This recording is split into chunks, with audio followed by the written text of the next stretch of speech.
Good morning, good afternoon, good evening, wherever you listen to this special edition of Tree Talk as we look ahead to the 23 Limerick Senior Hurling Championship kickoff. I'm joined this week by freelance reporter Tom Clancy. Matt has taken a week's break from the pod, well deserved after a hectic season following Limerick as they won a fourth successive All Ireland title. Tom, only 2 weeks since Limerick won that All Ireland title, but we get to see the boys back in action again. It's been a really enjoyable 2 weeks. Yeah, most definitely has, Jack. It's a bizarre turnaround for the lads. You know, if you're from other counties that haven't had the success, you kind of get fellas like look at Cork. You know, they were out early. Those guys vanished to the four corners of the world. It seemed the Limerick guys no rest for the wicked, as they say. So quick turnaround, 2 weeks. You know, I think a lot of them would have enjoyed themselves to maybe Wednesday, Thursday last week. Might have got down training Thursday and just had a bit of a look, and then I suppose this week they'll probably get their 2 sessions in with their club mates. And yeah, it's a unique part of GA, Jack, isn't it, that these guys are get to play alongside club players and get to play alongside their friends forever, really, no matter how good they are. And by God, are these guys good. I think more than ever now, I'm really looking forward to this championship because of the success Limerick have had, because we've seen players in all clubs standing up at the different grades. You know, not that we hadn't in the last years, but I think, like, when we'll get into it in a second now, talking about the specifics, but like, I think there's a lot to be excited about with various clubs now. People might throw it out and saying, "Oh, the Pierce are going to win it straight away," but I think there's a case to be made for a few other teams here, and given the form of their intercounty players, it should make for an exciting championship. But yeah, it's always great to see the guys talking out for their clubs again, and you know, can they stand up? Can they stand out? They invariably do, Jack. But just it's interesting to see then how the club players can handle the real creme de la creme. Like, you know, how can they handle the Aaron Gallants, Cian Lynch's, Peter Casey's? How can they be marshalled by your club cornerback, centre back? You know, so it's exciting, and yeah, it's been a very good 2 weeks for all involved too, I'm sure. Yeah, and there's obviously an awful lot of lads that are on the panel that don't get to see in Crow Park. We don't get to see in the Gaelic grounds that are training at an exceptionally high level, and they'll be keen, I suppose, to show John Kiley, Paul Kinnerky, Angus Donald, those boys that we are at that level. And the club championship in Limerick is, to be fair, probably at the pinnacle. In Ireland, there is a small bit of a gulf at the top, and we'll obviously look into that with the Patrickswell, Patrickswell, Kilmallock, and Doon obviously dominating semi-finals. South Liberties made the breakthrough last year, and you'll be just looking, can someone else follow suit with that? And we will get into all that, but we'll go to the champions to start with. And we'll get right into the preview, and that is Na Piarsaigh, obviously 7-time champions since 2011. For them, it was kind of a case of once they broke that glass ceiling, they really shot through it, and pretty comprehensive last year in the championship. Defeated the reigning champions Kilmallock in the final. Obviously, had four lads that played in the All Ireland final. William Donoghue, Peter Casey, Mike Casey all started. Peter was man of the match, and Conor Boylan came on. And then they have a host of talent come behind it. I hear Shane Dowling didn't play for the Premier Intermediate side, so he looks set to be in goals for them as well. Another All Ireland winner to add to their ranks, the likes of Ronan Lynch, Dave Dempsey, the other Boylan Jerome, the other Dempsey Allen. Like, they have serious talent. They're favourites for a reason, but what do you make in the Beershig coming this year with Shane O'Neill back at the helm? Well, you're probably forgetting a 3 or 4 players there now that would be Yeah. starting in any club team. So such as their depth. It's interesting that Shane O'Neill's gone back. I think it was after the All Ireland final was that the 2018, the replay that did after Coola. He stepped away effectively immediately from that, and then was appointed Galway manager then for 2020. So had a bit of time off, it would appear, from all GA really, and then went in a couple of seasons with Galway. It's actually, if you think of it, pushed Limerick closest in 2020.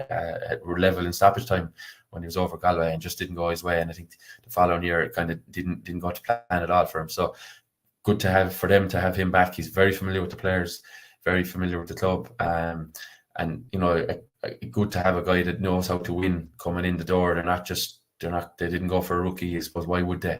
They could probably have the pick of coaches or managers from the region, and plus going with tried and trusted. And obviously Shane probably has the appetite now to maybe he saw last year that they lost in the Munster club to Ballygunner, and maybe with a critical eye he said, Jesus, they're not a million miles away from Ballygunner, and people are talking about them as being an unstoppable force. So you're probably thinking, let's see, can we win another county title, make it an 8, which is phenomenal really for a club that hadn't even contested one just over a decade ago. And then obviously they'll be looking beyond that if and when that comes. You mentioned the 4 inter-county players. For all to have only 4 players in the panel seems a bit bizarre for the county champions, but they're 4 huge players for Limerick. Conor Boylan, I think the stats up yesterday, Jack, or last 2 days on Sporting Limerick. He played 15 games for Limerick at Championship, something like that, in the last 4 seasons. Hasn't started once, but every year has seemed to have grown in importance. And no different for an 𝘱𝘱𝘰𝘪𝘮𝘬𝘓 in around that half-forward line, winning lots of ball. He's not going to score you 1-6, 1-7. I don't think he's ever going to do that for you. Maybe he'll prove me wrong probably now on Friday night, but he really wins a lot of ball, wins a lot of frees. Is a real, really pin back a centre back or a good wing back, depending on who they're playing. When they're playing Patrickswell Friday, he'll be a real handful for Dermot Burns. And then obviously William O'Donoghue pulling the strings. You've Peter Casey just in super form again, man of the match in the All-Ireland final. That'll boost him. And then Mike Casey, of course, probably one of the best fullbacks at club level, playing out of position, if you like, a cornerback for Limerick, and didn't really miss too much of a beat. So they're strong. You mentioned the Shane Dowling thing. I suppose Evan Condon was the goalkeeper last season, acquitted himself quite well. Maybe they're just looking for something different and puck outs. I wouldn't say shot stopping wise. There's probably too much between them. Evan Condon has obviously been was the understudy to the previous goalkeeper. Name is escaped me here now.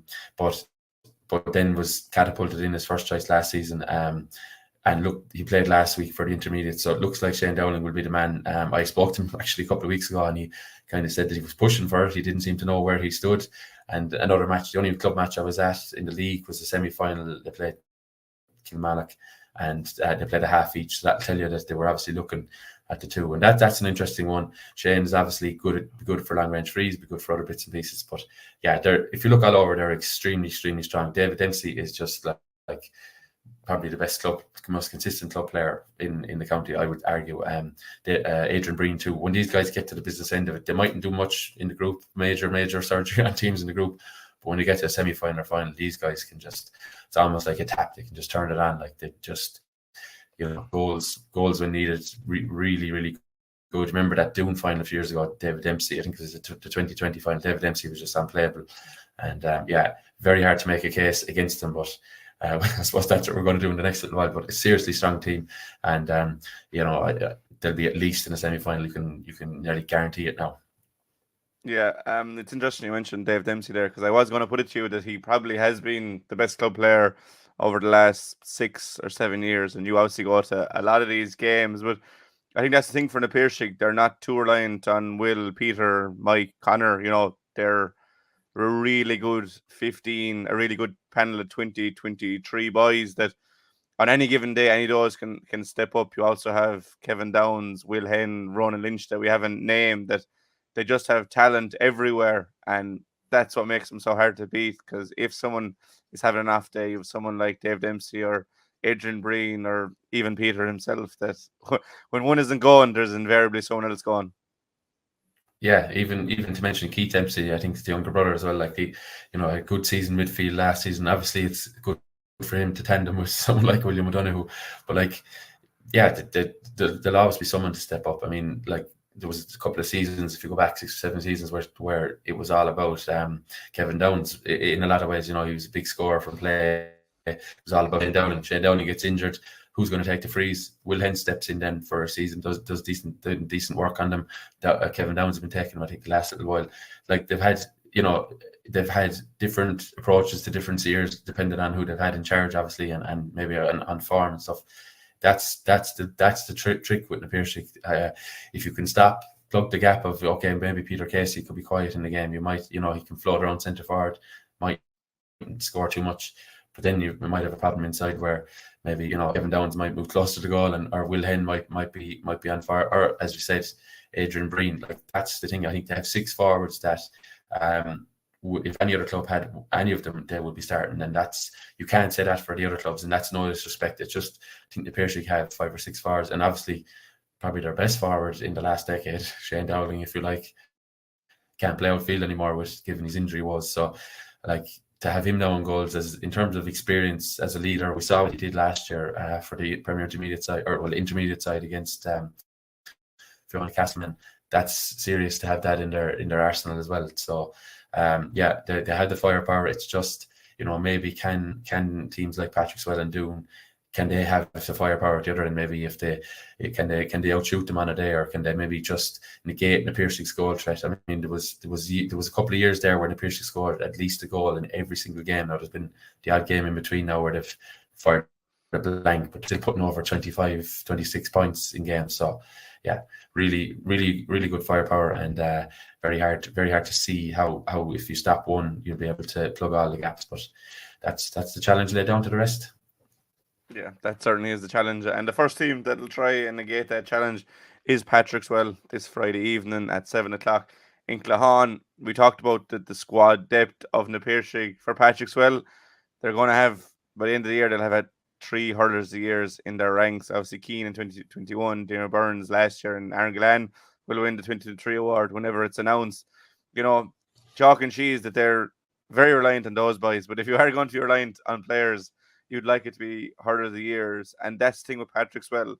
On their day, they can give it to anyone, because if those boys get motoring, they'll beat teams on their own. Yeah, they really will, yeah. But as well, to have him dotted around the team as well, like, he'll have, obviously, Burns will be at 6, Cian Lynch will probably be at maybe midfield or centre forwards, probably doing his usual float between the two, and then have Argyle in the inside line. I mean, what if you were going to pick 3 positions for hurlers of the year in our team? That's the way to do it. Spread them out, dot them out across the land, and obviously, not to mind was Burns was in good form last year, got hurler of the year, well, great form last year. He's obviously just played and scored 8 points in the All-Ireland final, won so much aerial ball, so he's obviously a pep in his step. And we saw Cian Lynch, arguably, maybe I would have said man of the match in the final. So the 3 of them are in really, really good form. The 3 of them are obviously really important to Patrickswell. They're just going to hope, I suppose, this is the support cast can help them now. That maybe the 3 of them didn't light it up last year like they can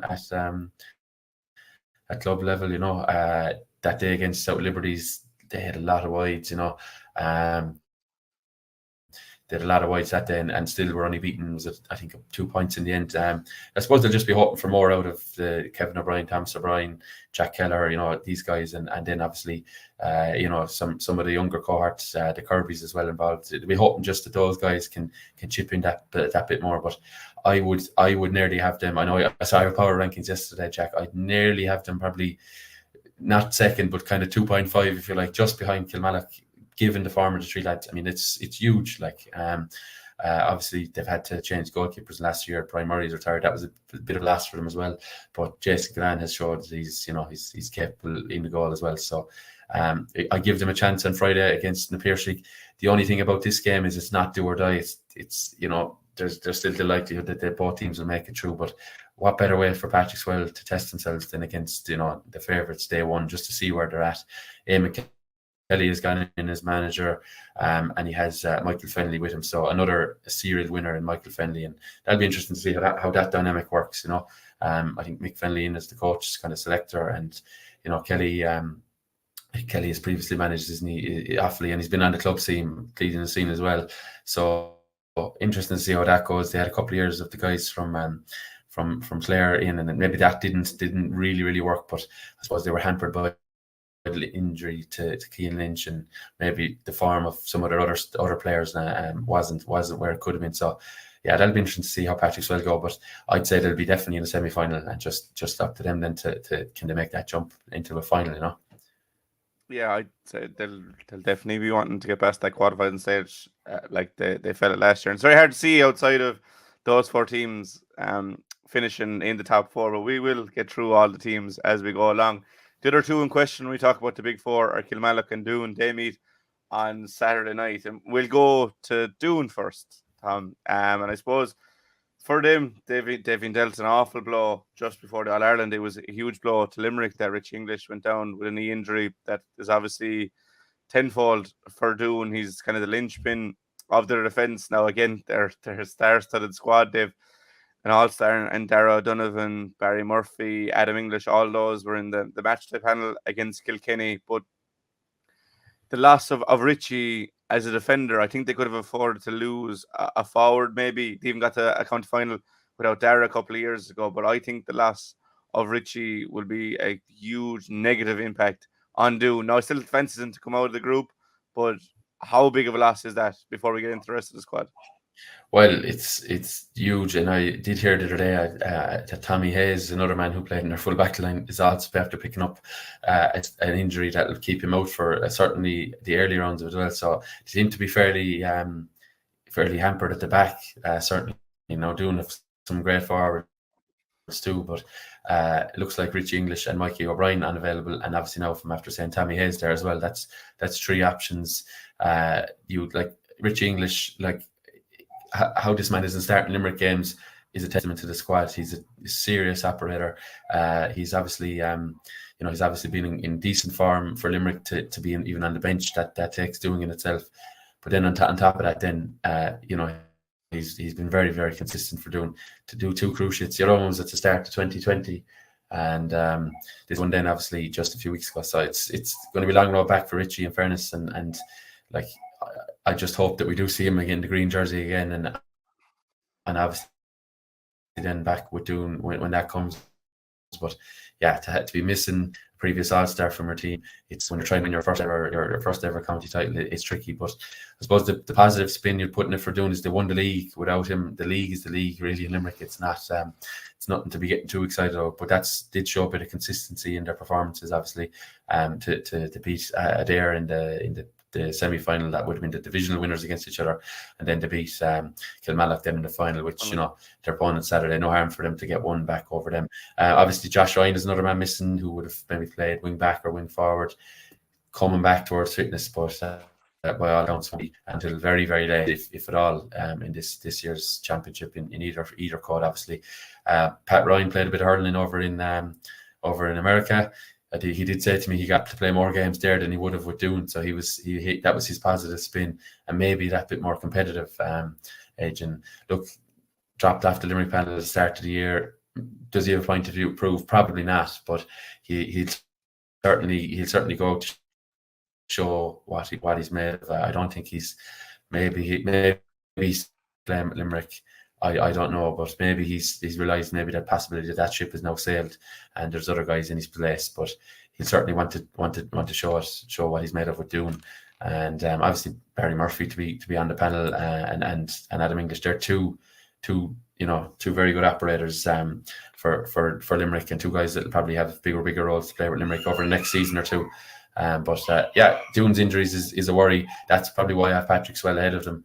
But they'll still be thereabouts, and the format suits Doon. Obviously, with so many injuries, the format suiting that 4 teams will come through out of the group. That will play into their hands, Yeah, and I suppose Adam English is a player that he made his championship debut this year, and he got a point against Clare, and he's one now. He's coming to that age where he's going to be a real leader, and he's one that I'm very excited to see. You have obviously seen him at underage levels, but he's one that probably hasn't made that mark yet, in the senior championship. And, maybe the loss of Richie would allow him to maybe flourish, maybe to take over the team to the extent Josh has gone. They have a lot of injuries, but they have a lot of very good individuals. Yeah, they do. And they change management as well around that league semi-final as well, which is, that's a tricky one to negotiate. But maybe a fresh voice now for the last 3 weeks. They'll just have them happen a bit better. But Adam English, I think, obviously an underage star with the club, underage star with Limerick. So if you're looking at steps of the ladder, like then obviously we saw him this year playing quite well for UL at Fitzgibbon, which is probably the next step up, because that's closer to intercounty. And then obviously this year we've seen bits in the league for Limerick, injuries and stuff like that probably hampered being involved a bit more. I suppose the thing that he came on against Cork, scores a point as a blood sub. on his debut. That was bizarre. Like it's something that you'd never see. Like he's literally on the pitch. I think he was on the pitch like 60 seconds. Scores an incredible point. Comes back on then as a full sub, if you like. Has a couple of more involvements. Really busy. He's a really strong young fella. He's obviously not like 6'10" like half the Limerick panel, but he's really, really strong. He's able to win his own ball, and you know he'll be a big player for Doon. He'd probably have to play out around the middle third, and will be expected to chip in then on the scoreboard as well. But yeah, he's a very, very skillful player. Probably didn't really deal with the weight of expectation on him with the 20s, but I think if my memory serves me correctly, he was carrying a bit of a knock. So you'd hope now that being involved in the Limerick panel on the bench, they would have only included him if there was no injuries in the last 4 or 5 games, which he has been thereabouts. So you'd hope now that's all cleared up, all plain sailing for Adam, and he can maybe make a bit more of a mark at senior level for Doon. You know, they'll be looking to him. There's no doubt about that. And any intercounty player is looked at, and especially in a team, as we mentioned, short of so many through injury. Yeah, and I suppose conversely, then the opposite side of the field on Saturday evening, there'll be, I suppose Adam was the face of this year's 20 team. The face of next year's 20 team will be a certain Shane O'Brien. He's had 1 year under his belt in county level. Didn't get to see him in the championship. Saw him in the league, obviously. But like the 𝘸𝘱𝘰𝘳𝘵, I think Kilmallock are so strong all over the field. They don't seem to have a weak area. I know they have a couple of boys that have gone away, a couple of injuries and things like that. But as an overall team squad, Kilmallock to me seemed the best suited to take on the 𝘸𝘱𝘰𝘵. Yeah, exactly. I'd say they probably are, if they can get the injuries right now. They have Fintan O'Connor still in charge, former Kerry manager, still at the helm. Yeah, they obviously lost the league final. I was at their match against the 𝘸𝘱𝘰𝘵, and you kind of forget, you know, you kind of come in the gate and you're saying, geez, on the 𝘸𝘱𝘰𝘵 are missing 4 intercounty players and the 1 or 2 on holidays or whatever. Then you're kind of looking at Kilmallock and you're saying, they're missing Graham Mulcahy and they're missing Shane O'Brien and they're missing Oisin O'Reilly, and you keep going through it. You're missing Micheál Houlihan, and they still had a very decent forward line. They still had a very decent team. Like obviously Aaron Costello to come back in. Is it off the top of my head? Is it 6 intercounty players they have? These guys are obviously very, very good. Graham Mulcahy, like people keep writing him off in terms of Limerick, but he's still trusted to play 15-20 minutes every day.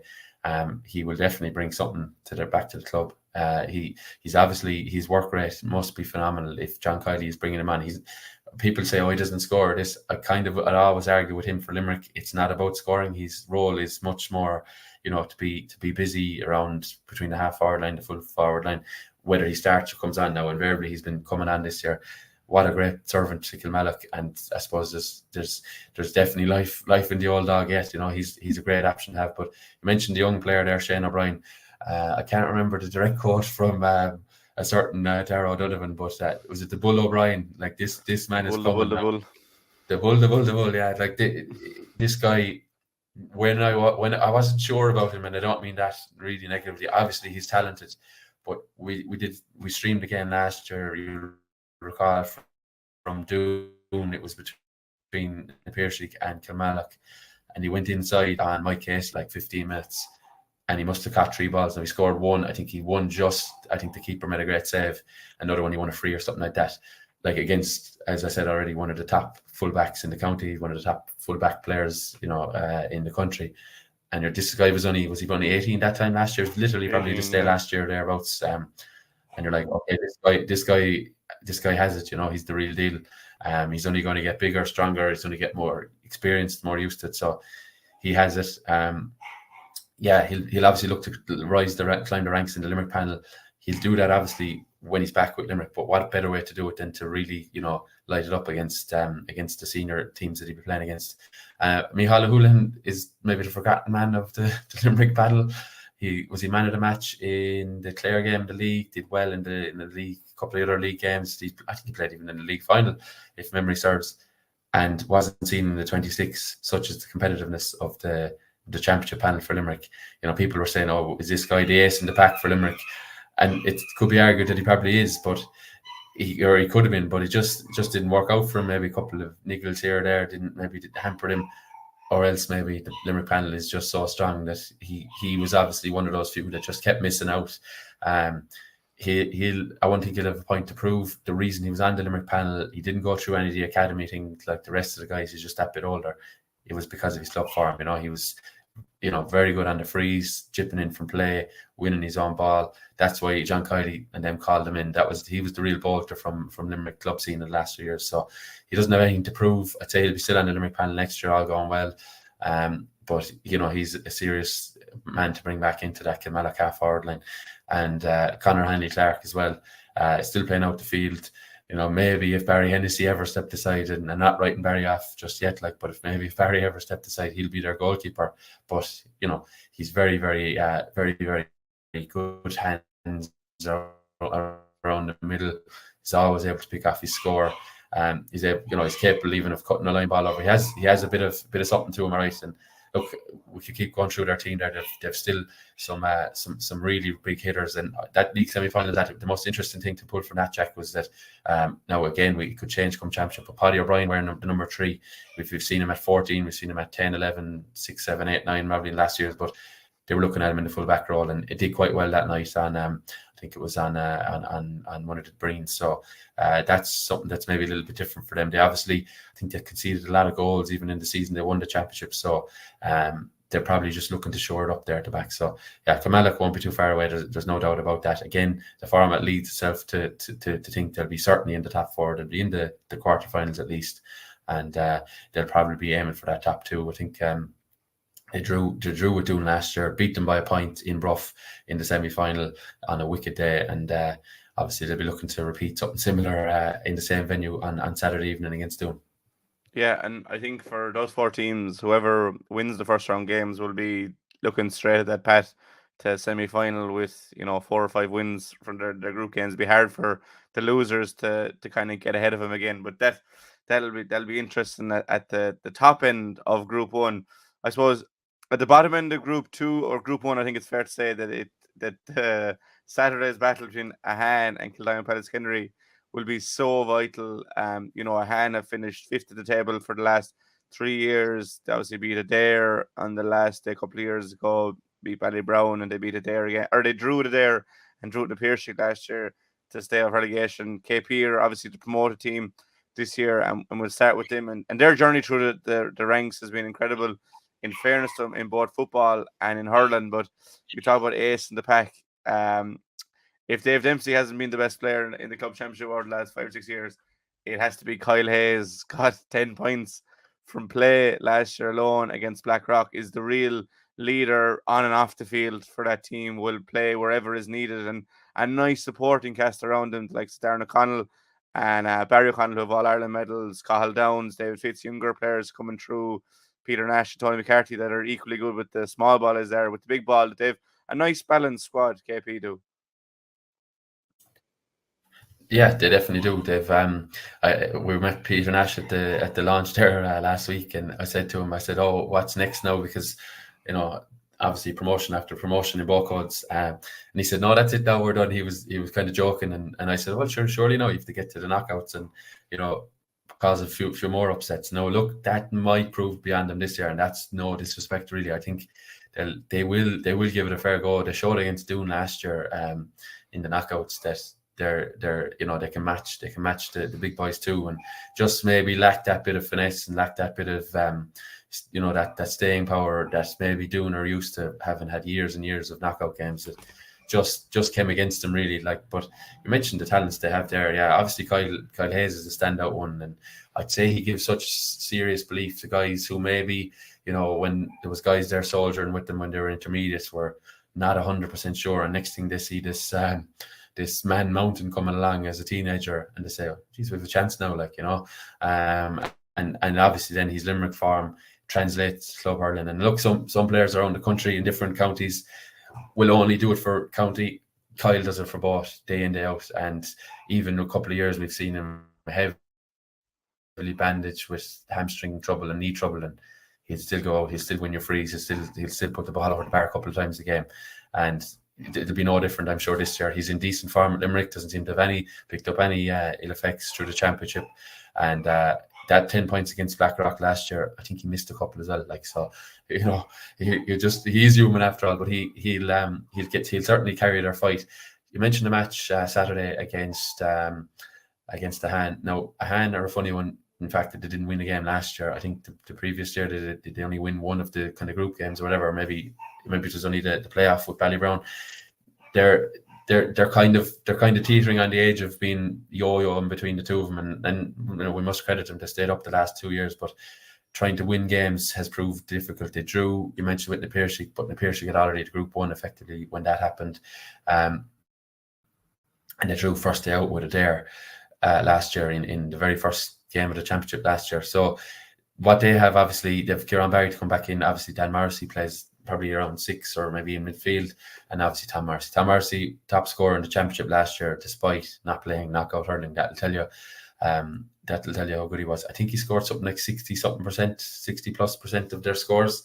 That's the trick. That's the trick for them, is to find someone else to start chipping in on the score sheet. Yes, you can let Tom score 10, 12 points and maybe 7 or 8 of them from frees, but when the well runs dry for him, and maybe it won't, maybe he'll keep doing that, but they just need someone else to start chipping in with a goal here, or maybe 2 or 3 points here, because obviously when Tom has the ball against whoever it is, they're going to just shut him down. Obviously, the lineman now, that's their aim on Saturday. They do normally play, you mentioned Peter Nash there, they normally play him as a sweeper. Maybe he'll have to go and stalk Tom Morrissey, try and shut down the space for him, and make it difficult for them. But that's the trick for a Hand, is to try and find someone else that'll start putting the ball over the bar. They seem fairly resolute enough at the back. They didn't ship, I can't remember now the exact scores. I don't think they shipped major beatings from anyone last year. A couple of games maybe ran away from them, but they don't concede overly heavily, but they probably just need to try and find someone else now to shoulder the burden of scoring for them. Very important game for both sides if they have any ambition of sneaking into the top 4. The draw last year did a Hand no favours. They still needed to win 2 of the other few games that they had against the top 4. If you like, they didn't obviously do that. A win, whoever wins this game will say, right, we'll fancy a crack off maybe Doon or Patrickswell later in the piece, but a win is paramount for either. It probably will secure their place, and I don't want to write off either side if they lose, but you'd feel with the head-to-head rule there that it'll put them in a very good position to stay in Senior A for 2024. Very, very bizarre to be staying that first day out, but such is the likelihood of wins for the 𝘠𝘱𝘃 and Kilmallock and these teams order them. That's fairly likely that Saturday is the big one for them. And I think whoever gets the win will have a bit of confidence to maybe try and sneak another result. And I mentioned the head-to-head rule there, so if you win Saturday and win another one, there's possibility you could be tied with the team you've beaten on 4 points, so you could have a smidgen of a chance of making knockout hurling. And look, we've ruled Kildima 𝘠𝘱𝘃 out before to different grades, and they've proven us wrong. So they can clip this up if they like, but winner Saturday has a fair chance of maybe causing an upset, and loser will be scrambling to stay in the top 6. Yeah, it's probably the biggest game of the weekend, to be fair, because probably isn't the load of jeopardy at top of the table the way we've seen it go in recent years. So that one, I'd say, could be the game of the weekend, and we'll get to individual predictions at the end, but we'll keep running through the teams. And you're looking then at the teams that are trying to first and foremost break into the quarterfinals, but also a team that wants to play in the top tier for 2024. And we go into Group 2, and maybe the obvious candidate is 𝘠𝘪𝘵, who have played in that top tier, 2 out of the last 3 seasons, obviously got relegated in both those. They'll be sweating on the fitness of Declan Hannon, who has missed the last 2 games in Croke Park. Didn't make the matchday squad for an All-Ireland final. I'm not sure will he be good to go 2 weeks later. If I had to guess, I'd probably say not. They have a lot of good quality outside of that. Ronan Connolly is obviously a brilliant defender, and at the other end then they've Willie Griffin, like a free scoring forward, and that's so vital at this level. They play Carricksplan in round 1. What do you think the bounce back will be like for 𝘠𝘪𝘵? Yeah, it's difficult to know. In terms of Declan Hannon's involvement, last year he played. I was at that first home game against the Hand. He played ended up playing full back. He was carrying a bit of a knock on that one too.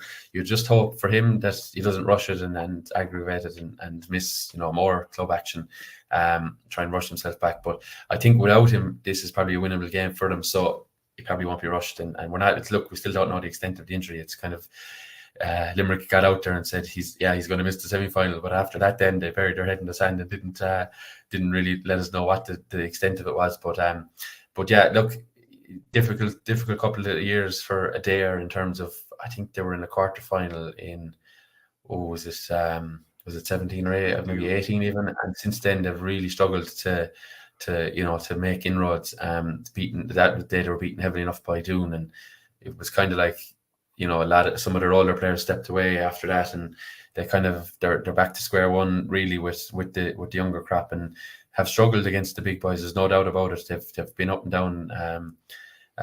down looking for results and struggling to find them. Obviously, that draw last year was the only result they got. I think there's no harm for Adair now to be in the second tier here for this season. Can they win it? They most definitely can. You mentioned Willie Griffin, really serious operator. Obviously, people in Kildimo wish they still had him as another inside forward, but he's been with Adair now for probably a decade at this stage and has been very, very consistent for them. But John Fitzgibbon there is another shrewd operator. If I memory serves, he was in John Kiley's first ever Limerick 15, going way back to the start of 2017. So obviously highly thought of around the place. Still has plenty to offer, and he's had his injury woes in the last couple of seasons as well. But if the two of them are firing, Adair will have a chance. This is definitely a winnable game for them, and I think they'll probably fancy their chances of making the top two. Well, we'll get to the other teams now in a minute, but can they breach that and get can they actually win the group? I'm not 100% sure, but having Ronan Connolly, like the thing about Ronan Connolly, he's kind of forgotten about in some ways. He's on every Limerick bench, just hasn't been given the position to play just yet in terms of championship action. Obviously Aaron Costello was the same. He came on right at the end of the All-Ireland final. These guys, if you're on that Limerick 26, you must be doing something right. You must be playing some serious stuff in training, because they have no other way at that time of year of judging you. So Ronald obviously is doing something serious for John Kiley to include him, and he'll probably have to play centre back now this weekend if Declan's missing, and he'll probably try and put his own stamp on things and lead this team. They'll have a chance, I think, of the top two, but I'm just not sure they're in that winning mode to be going out to win 4 out of the 5 games, which is probably the minimum you need. Probably need 4 wins and a draw, or maybe 5 wins. So I'm not sure they have that. They're not familiar enough with winning championship games. That's probably going to count against them. Yeah, maybe. But I suppose their football team showed that a relegation worked really well for them. And that's another thing they have to deal with is a dual senior, and they obviously have 2 rounds of football played already, and there'll be 2 rounds of football after this for the likes of Adair and KP. I think Monaleen and the 𝘰𝘰𝘦𝘭𝘴 are pretty much separate teams, so they won't have that burden. But it's how do those players, how important is round 1 when you have so many games coming. But for Adair, they're playing a Gary Spillane side that I suppose have really failed to hit the heights since winning the Premier Intermediate back in 2018. They've a lot of nice players, in fairness to them. They have some obvious standout players. Dylan O'Shea has been destined for big things ever since he burst in his scenes. Hasn't quite worked out for him, but at club level has been very solid. They're without, I think, Owen Sheen has gone his way, but we spoke to Callum at the launch of the Senior Championship. They could have a certain Jim Bob Ryan back, Brian Heavey, and then they have Mark Quinlan, who has struggled with injuries in recent years, but seems to be good to go for the championship. And he could be a man maybe to steady the ship from centre back. And as Adair will look at Gary Spillane as winnable, Gary Spillane will look at Adair as a game that they could target to kick off their campaign with a win. Yeah, they will. I think Mark Quinlan, another Limerick panellist who just didn't see his name, I suppose, on team sheets too often this year. Injuries have really, I talked to a few people about him, and injuries seem to have been his downfall. Now he seems to be grafting very, very hard to be included in the Limerick panels, and just, the body is not matching what the mind wants to do, and that's really difficult for a player. So we'll just hope that he has a clean bill of health, can go back and can light it up for Gary Spillane. I think their first year up, they won the County Cup, and look, what importance you play on that is another thing. But they had a bit of a bounce, pardon the pun, when they came up first. Didn't make the knockouts, but were very competitive and won that. But since then, it's been a bit of a struggle. I know in 2020 that to call back the old guard, if you like, Donny and Davy Ryan, and just it proved very, very difficult. Look, I think they've gone with the younger cohort now, and I think that's the right way. They just need to, I suppose, kind of start climbing the ladder. Maybe the top two will prove beyond them, but maybe can they finish third or fourth with a couple of wins under their belt, and be very, very competitive in all 5 games. That has to be the target. There was a couple of games in last years they were well beaten in, and I think that's the thing for them to see. How competitive can they be in all 5 games? I'd say it's going to be this will be a tough test for them against Adair. There's no doubt about it. But 2 sides probably lacking that really winning feeling at championship level. It'll be interesting to see the dynamic of that. Obviously, Jim Bryan is a good option for them to have coming back into things. But in fairness, the only game I saw them in last year was against Ballybrown, and they were ahead into the last quarter, and they just got a goal to go ahead and just fell away a little bit. Just the scores dried up and the real openings dried up, and they were even against 14 for most of that, and they just couldn't get the scores to take the win, and that would have changed their season. That was that round 4. They probably would have still missed out on the top 2, but it would have given them an outside chance coming into the last couple of rounds of that was round 5, I think, but that would have given them a chance on the last day of making inroads, and it was just difficult for them. I think this one might be proved too much beyond them, but their goal has got to be to survive, and then probably start looking upwards depending on how the season goes. But they've got to be aiming maybe for mid-table in this group and avoid the relegation place at all costs, really. Yeah, I suppose when they don't have that winning feeling, you're right in that, but they were very close last year. Their overall score difference after 5 games was -2. The previous year in the condensed season was -2, so they're not that far away. But there's such a difference in that -2 and that +1, and that'll be the trick for both Patrickswell and Adair. Moving on to a team, I suppose, that really defied expectations last year in South Liberties. Reached the semi-final probably under the radar. Missed out in that top spot, so they're back in Group 2 for this year. A team that probably don't have much coming through underage, but they do have an out-and-out superstar in Barry Nash. Now, there's certain talk of certain players playing their club elsewhere, and that'll be really important for them if they're playing for Liberties or if they're playing elsewhere. But for South Liberties, what is the goal, do you think? I think it's to make the top 2 again. Now, do they want to win the group and go up? Well, I suppose if you give it to them now, they take it. But it must be you can't be going backwards no matter who you are. Like their minimum last year was to finish in the top 2, got into the quarterfinal and won that. Now the minimum here is to get to the top 2, see who you have in the quarterfinal and give that a go. Obviously, yeah, Barry Nash is the superstar. He won't be playing cornerback, I can guarantee you that anyway, Jack. But he kind of played in the half-forward line last year, expected to score. Was taking a freeze at some point. I think we missed a few here and there. It was taken off from some days, was sharp on them on other days.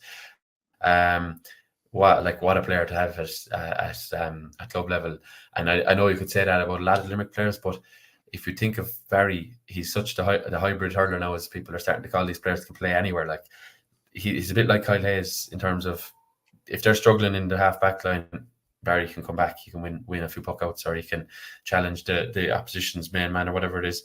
If they're struggling up front, you can probably push him anywhere in the 6 forwards and just lorry ball down top of him, and he'll do something like. But I suppose the trick for them now is that they've I think maybe numbers and injuries were proven difficult for them in the league. Anthony Nash has come back, and the reason they actually got to the quarterfinal last year was actually Anthony Nash scored 6 points on the last day, I think, from frees.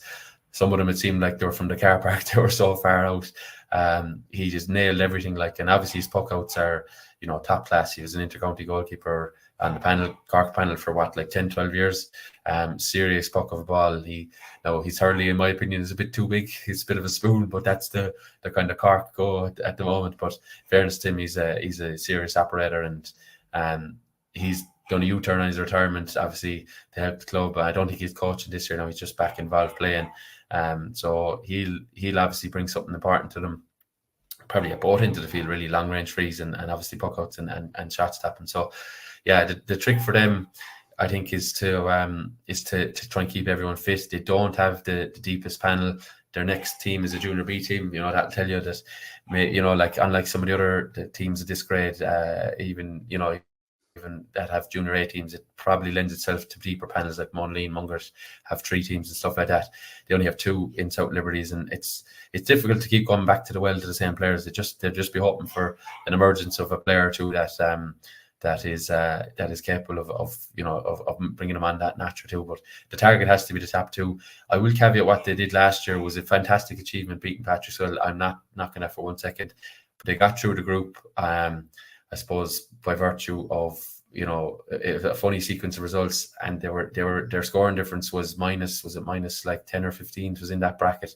They shipped some when they were bad basically is what I'm saying, Jack. And obviously when they were good, they were very good. So they need that consistency. They haven't really shown it in the last few years. Yes, someone will say they got to the semi-final, but even in the semi-final, they didn't even hit 10 points. They got 9 points. So they need to be consistent day in, day out, Yeah, it's a tough challenge for them to rectify what happened last year. But they're facing a team that have been building through the underage ranks, won the Premier Intermediate in 2021, have a lot of good players. Every underage squad has a good few Mungret St. Paul's lads, and for me, they're a team I think that can make the step and will definitely be looking towards finishing in the top 2 and won't be looking down. But again, very important to have the ground running. But I think Mungret are a coming team.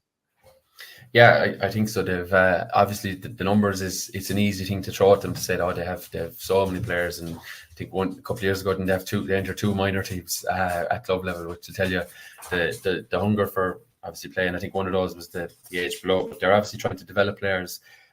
Yes, they like to win. Who doesn't like to win? But I don't think Mungret are getting too hung up on losing a couple of finals at underage here and there. They've maybe beaten in 17s and 19s and even 21s last season. They're obviously want to win those, and who doesn't? But I don't think they're overly stressed as maybe other clubs might be if they lost, especially the younger ages of those. They're obviously trying to build something lasting here. They were long enough trying to get up senior. Last year's aim was purely get up senior, stay a senior, and we'll build from there. I think the 2 wins and a draw, if memory serves, and the 2 wins were against the 2 teams in the quarterfinal. So they know they have the capability to beat South Liberties and to beat Kilmallock and Patrickswell. So they obviously and they drew with Blackrock in the last day, when I suppose the only way they could have came in the top 2 if they won by a gazillion points, but that was never going to happen. So that you can nearly caveat that result as well. That it was just a game that to be fulfilled. So yeah, Mungret clearly building. Brian Begley, one of their own, is in charge now this year. So a fresh voice, obviously after Liam Cronin and Cohort beforehand. And look, I think they're obviously trusting Brian will bring him on again. And I think Mungret. I think the thing for Mungret was to start strong here, and if they can pick up some early wins, that will have them in the reckoning for the top 2. Yeah, I think they're coming for us. They'll obviously look at what 𝘠𝘱𝘰 did 15 years ago and say, how can we replicate that in terms of building a team that's capable of challenging for the Daly Cup. Now they're probably a little bit away from that still just yet, but if you look, as you said there, you look at all the Premier grades all the way down 17s, 19s, 21s, they're nearly semi-final every single season. That's only building talent. They have 3-4 players on each Limerick panel at 17s and minor, or 17s and 20s. That will only lend itself, if they can keep the groups together, of course, that will only lend itself to success in time. And I think they'll be looking up rather than down this year. But this one for both teams, really important game, really important one to get off the mark, Yeah, I suppose there isn't any games that aren't going to be very important, but and especially in Group 2, where anything can happen, because no one would probably pick Liberties come through last year, and they not only came through but reached a semi-final. But for your own club, Ballybrown, I think they've been underachievers considering what they've done at underage level. They obviously have 2 of the best young players in the county in Colin Coughlin and Aidan O'Connor, but have so many players outside of that. They're playing the All-Ireland champions, Monaleen, in the first round. Monaleen will obviously have huge resources and have put a lot into the hurling in recent years and will come into the game with no fear.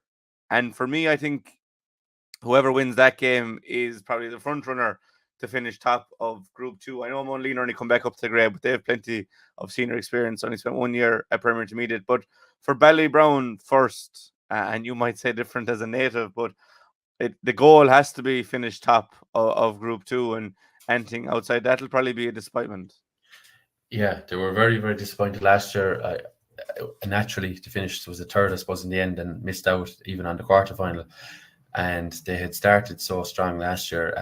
Wins over was in the Blackrock and Mungret, and double-digit wins at that. They were very comfortable. Play Kildime, Patrickswell, local derby. A lot of guys would have crossed over there in school and work and all the rest of it, and beaten by Late John Chalk, Bullet. So then things started to go a little bit difficult. Bounce back, beat Carrie Spillane. Colin Coughlin was sent off. So that was the asterisk beside that game that really knocked things along then to the next day. So Colin Coughlin suspended the last day against Liberties, and they just couldn't. I think they just ran out of bodies. Really, they were 4 or 5. I think guys you would nail on to start were missing through various injuries, illnesses, and the suspension and all the rest of it. So look, they're going back again. Yeah, I think you mentioned when Monaleen won the All-Ireland in January, and you're starting to think, right, Monaleen now in senior, I wonder how that'll go for them this time around. And I was thinking to myself, whoever gets them first day out, it's the worst fixture in a lot of ways to play Monaleen first day out. They have the momentum of winning Limerick Premier Intermediate, Munster Intermediate, and the All-Ireland. And like, I was at most of those games, commentated on a few of them. I was up in Croke Park even for the final, and they're so consistent in how they play that, like, I didn't want to see anyone, as again, whoever plays them first is going to be under serious pressure. You mentioned the winner of this will have a pep in their step, no doubt about it. I think both these sides are going to be looking at top 2 anyway. I think both sides will have ambitions to win the group. Monaleen probably tell you, it's all about surviving, but I think that's only a bit of nonsense talk, really. I think they'll be thinking, let's use what we have. We've a seriously settled 15. We've 2 or 3 guys that are impacting off the bench, so let's kick on from here. Yeah, but Ballybrown, just to go back to them, Aidan O'Connor, Colin Coughlin on the Limerick panel now. Aidan, obviously his first year on it, makes 126 all season, All-Ireland final. That'll tell you how well he must be playing and training. Didn't have, wasn't involved with Fitzgibbon or anything like that prior in the year. Had no real way of showing us his hand elsewhere. Played only 6 or 7 minutes across 2 league games. A handful of minutes. Met him once or twice, and he was kind of enjoying the experience, but was still has that competitiveness to him, like any player, I suppose, that's on those teams.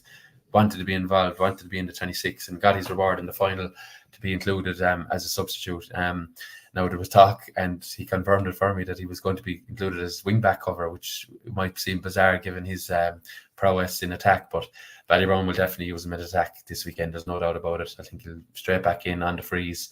And he'll be looking to pull up some trees here for Ballybrown. And look, Colin Coughlin obviously back in the mix, came on a couple of Munster Championship games, was talked about around the country as a serious option for Limerick, and just maybe didn't get the minutes that maybe he'd have loved.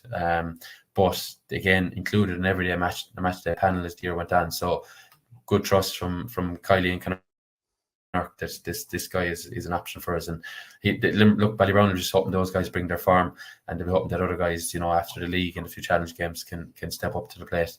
They've obviously had some good talents like Ned Quinn on Limerick minor panel, Luke O'Connor, I should say, obviously knocking around on the previous minor and 20 panels and stuff like that. And look, they do have talent, there's no doubt about it. It's just to get that consistency over the 5 games.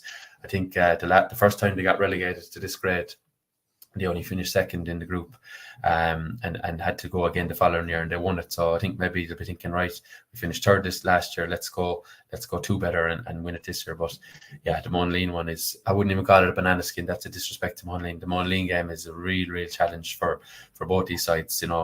Winner will be, I think, will gain serious traction and will be hard stopped to be in the top 2, and be very hard stopped to win the group.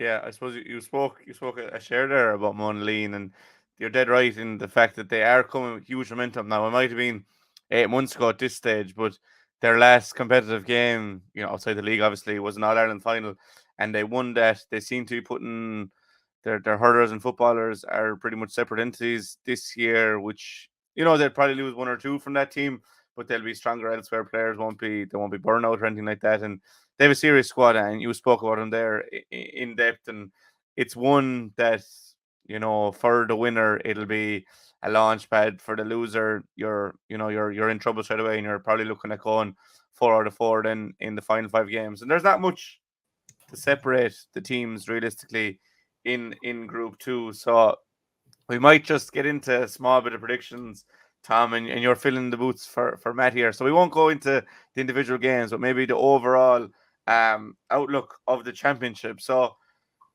top 2 in Group 2, if you had to call it before a ball is poked, who would you be siding for?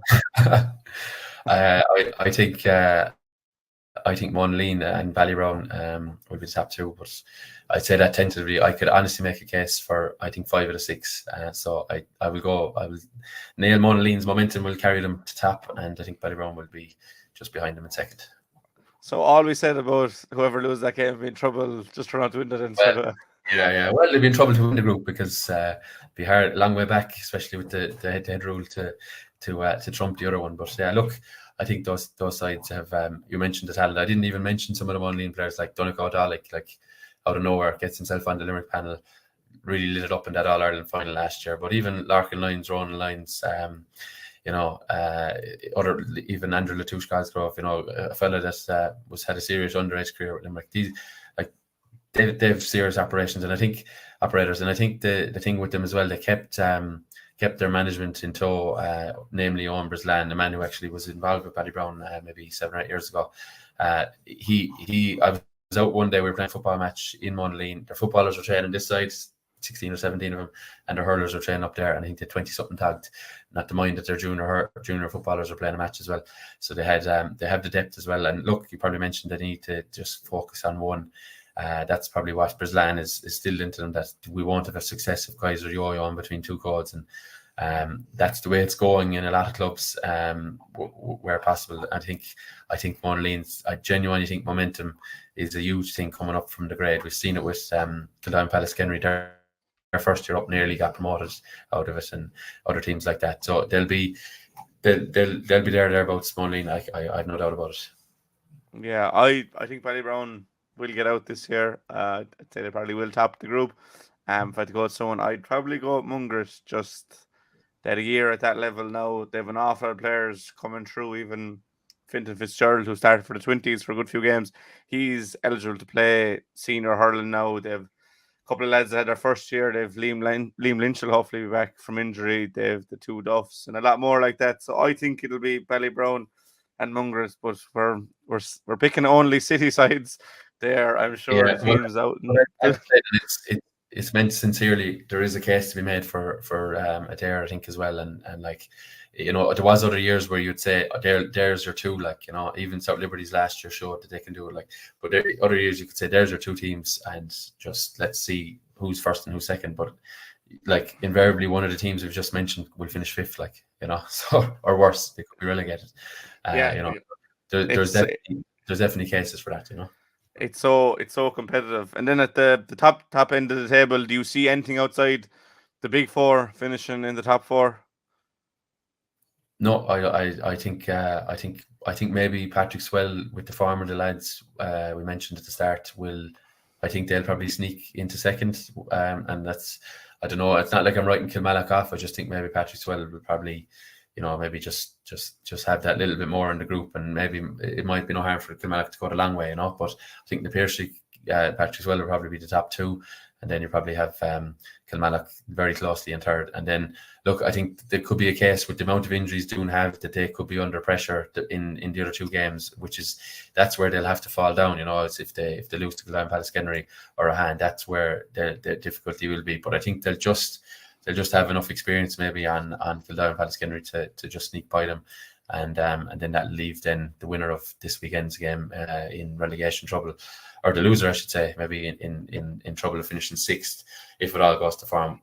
The reason I'm kind of confident in that is that we've seen it since when did this format come in? Was it 2018?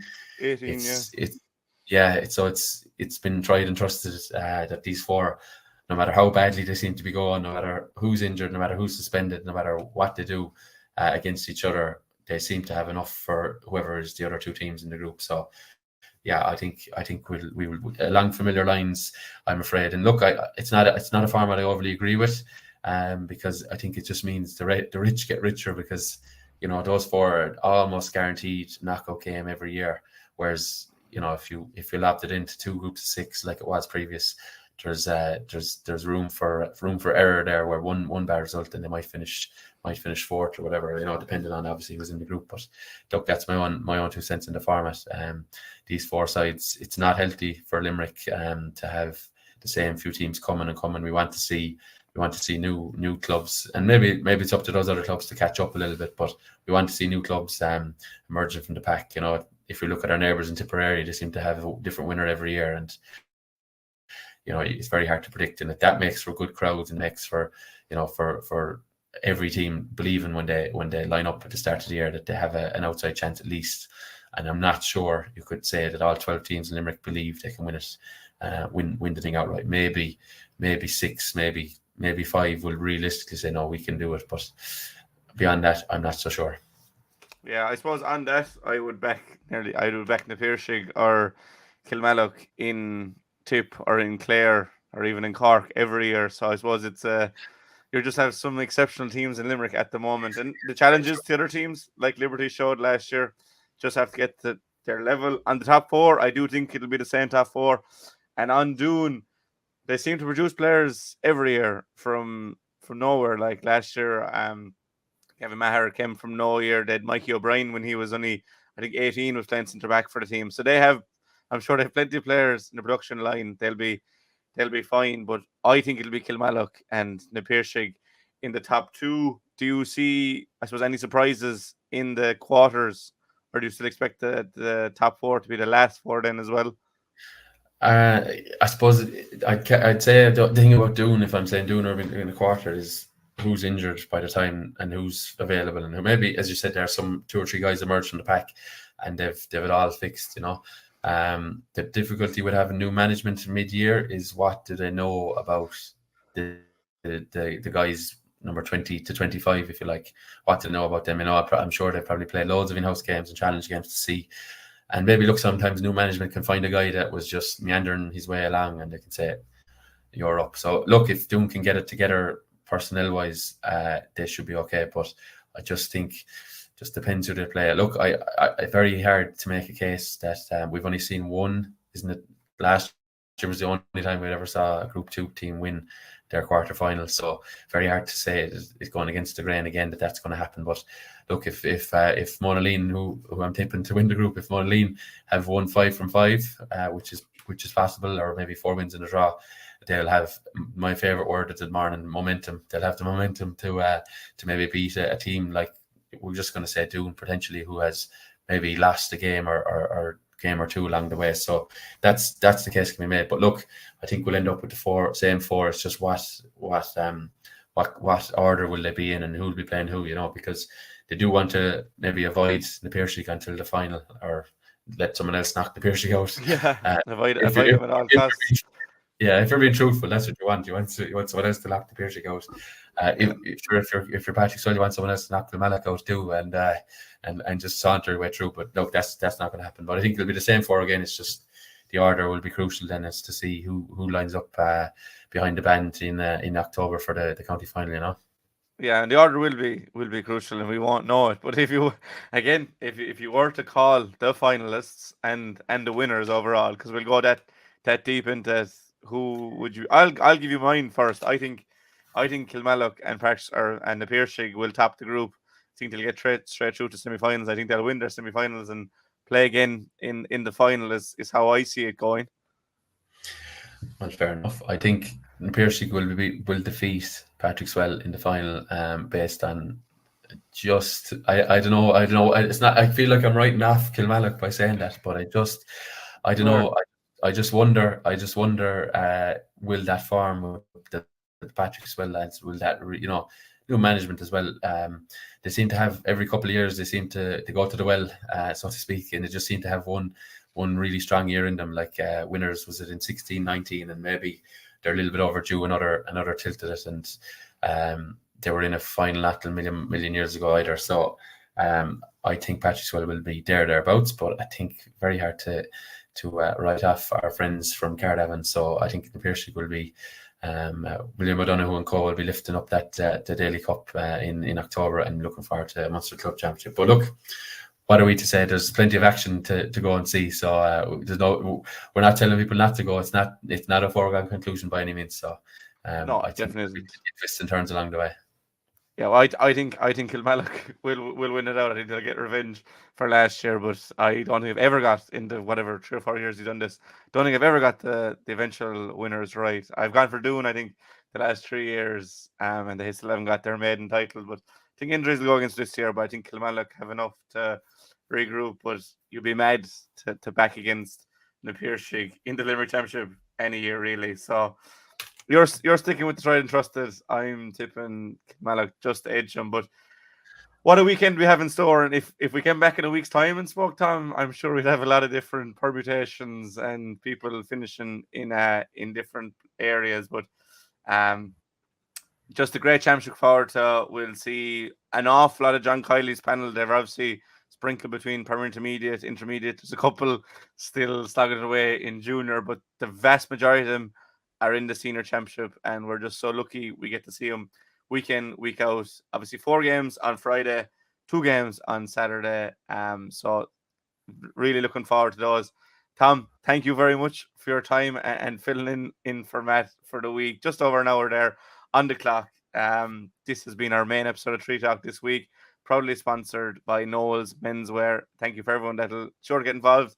Leave a comment below as to who you think is going to win the county championship. Maybe one to watch, who will be top scorer. All those. We love to hear from your comments. Make sure you like and subscribe, like and tweet, like, reshare, all those good stuff on Facebook, Twitter, Instagram, all those places where we get Tree Talk. As for now, a big thank you